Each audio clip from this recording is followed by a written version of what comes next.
Hey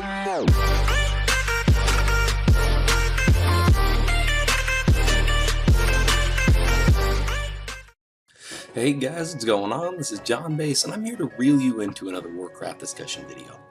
Today, we're going to discuss on multiple points where I feel as though Sylvanas could be the best potential leader for the Horde.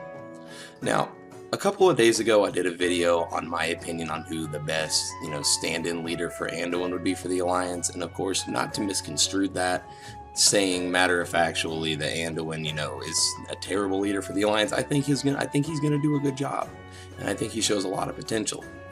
But for now, let's take a look at the Horde. Sylvanas is definitely an unorthodox choice, and I even have speculation leading to the fact that it was an old god-based whisper or old gods influencing the Loa that told Vol'jin that Sylvanas should be the warchief of the Horde. But that doesn't make it solidified evidence. She could have accurately been the best choice for the Horde, and for a couple of different reasons. The first being her benevolency to her people. She has a true, honest dedication to the survival of her people and to the survival and continuation of the Forsaken.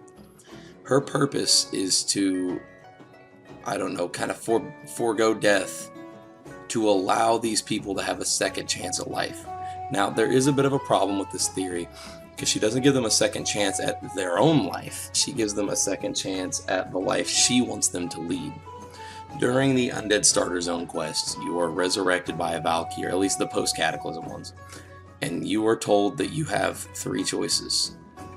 You can stay dead, you can resurrect and serve Sylvanas and serve the Forsaken, or you can go off on your own quest.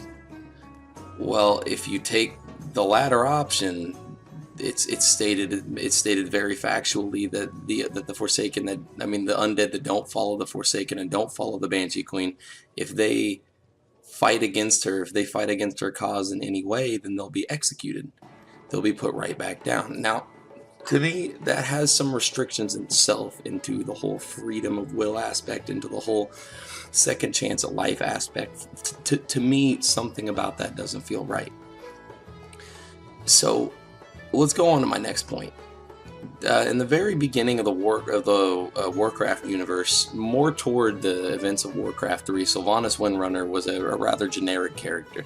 She was a ranger general of the High Elves, and after being killed by Arthas, was then forced into his servitude with her soul being severed from her body. She was forced into the Lich King's servitude while he ransacked her entire kingdom. Yeah, that's going to cause some pain to people. Of course, it's going to really cause some pain to her as she, uncontrollably watches and serves the man who's killing everything that she's ever known and never loved.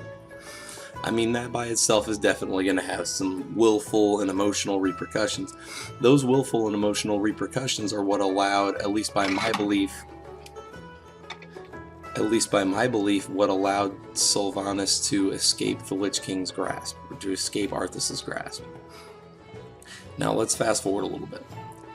After Sylvanas found herself broken free of the Lich King's will, she found herself in control of a really large army of dark creatures and undead abominations. While trying and attempting to return to her, to her allies of the Alliance, they denied her. While in an active war with the Scourge, to a degree, you can't necessarily blame the denial of the undead, because they believed that she was still under the servitude of the Lich King, and in turn could potentially betray them. I guess I could see how Blizzard would paint it as a picture that way, but I feel as though they kind of denied them because they just don't see the good in them. They refuse to see the good in them. The same way that the Alliance have been, I guess you could consider it racist for the entirety of the Warcraft series, especially with Garithos and the events that Blackmore pulled. I get that Blackmore was more into a selfish point, but Garithos wasn't. His mindset was all into the progression of the Alliance, and look at the devastation that he caused. After being denied by the Alliance, the Forsaken were basically being hunted into nothing. They were being hunted down and killed because they were seen as abominations. Karen Bloodhoof and Bane Bloodhoof They saw the good in the Forsaken. They saw the good behind what Sylvanas' cause was, and accepted them into the Horde, or at least convinced Thrall to then accept them into the Horde, which will lead into a whole other series of events. After Sylvanas was accepted into the Horde, she made it her life's goal to defeat Arthas and to see the man dead that decimated and desecrated her kingdom and her people. So once the events of Icecrown Citadel had taken place and Arthas was dead, she took a trip up to the peak of Icecrown onto the Frozen Throne and decided that her purpose was over. So she offed herself. She jumped from Icecrown Citadel and had herself impaled on the Serenite spikes that lied below. I have a bit of speculation about this, that maybe her being impaled by Serenite kind of empowered her visions, and that they may have been, implanted in her mind by Yogg-Saron. But let's just assume that that's not the case for the sake of this video. When Sylvanas was impaled, she saw the afterlife. She saw emptiness, void, nothingness, and was approached by a couple of Valkyr. These Valkyr stated that as they are no longer under the service of the Lich King, needed a purpose, and told her that she would be the only hope for the damned.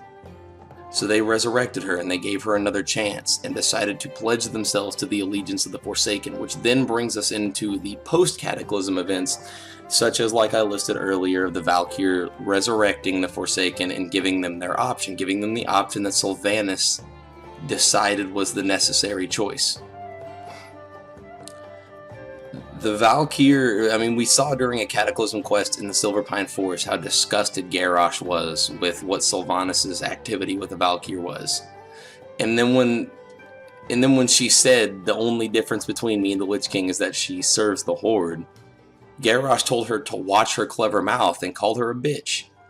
I can see where Garrosh would have a bit of a moral issue with the direct resurrection of the dead and bringing them into service of Sylvanas, but theoretically, what she's doing is different, as she gives them a choice of free will. Again, I have a bit of a, internal questioning on whether or not it should actually be considered free will, but that's not the point. The point is that Sylvanas will do anything for her people. Look at the way during the events of Legion that she tracked down Helya, ventured into Helheim itself, which is her worst fear, her worst nightmare, faced that worst fear and worst nightmare, confronted Helya, and made a bargain. And that bargain resulted in the lantern that was broken by Gin Greymane in order to enslave Aegir, who is the lead Valkyr. Of course, Helya is the queen of the Valkyr, but to enslave Aegir would give Sylvanas access to any form, any amount of Valkyr she could ever imagine, and would give her people a future. Now, some of the dark, really cold-hearted shit that Sylvanas has pulled in the past with Gin Greymane and slaying Liam Greymane, his son, it caused a bit of a vengeful spirit within Gin. This, in turn, led to him smashing the lantern and saying that he took her future just as though he took her son's. And now Sylvanas, I'm sure deep down, is panicking in a matter of trying to figure out what direction that her people should go in. Sylvanas is a truly benevolent leader. She will, previously she was focused on the existence and the continuation of the Forsaken, but now as the warchief, she's even said herself during the Windrunner comics. Granted, it was claimed specifically which statement of her 3 statements was the lie, and she was using that as a code to call in her rangers to slay her sisters. So that means she is proud of being the warchief. One of the statements that she said is that she's proud to be the warchief of the Horde. That means that just maybe, her opinion and her benevolency toward the Forsaken has now in turn been transferred to the Horde in itself, and she will find any and every way possible to see the survival of the Horde in its entirety. Alright guys, before I wrap this video up, I want to make a point really clear. I've been paying super close attention to all of your guys' comments and feedback on my videos, as I'm sure that is evident with all of my instant, not necessarily instant, but within 24 hours replies to every single one of your comments, giving my response and feedback on all of your guys' responses and feedback. I really, really appreciate how interactive and how supportive you guys have been of my content format. I'm trying so hard, and I'm taking all of your guys' opinions and advice with a grain of salt, and trying to make sure that I'm able to work on my extemporaneous speaking format for you guys, just to make sure that you get the best content that you are possibly able to get from my channel. I really appreciate all of your guys' continued support. It means the world to me. As always, like this video if you like it. Hit the subscribe button and notification bell if you support what I'm all about. And most important of all, leave a comment down below with all your thoughts and opinions on what I have to say and on my extemporaneous speaking format. Thanks so much for watching, and be sure to follow me on Twitter for instant channel updates and polls on what you guys think what your guys' opinion is on what my next video should be. As always, be safe, guys, and thanks for watching.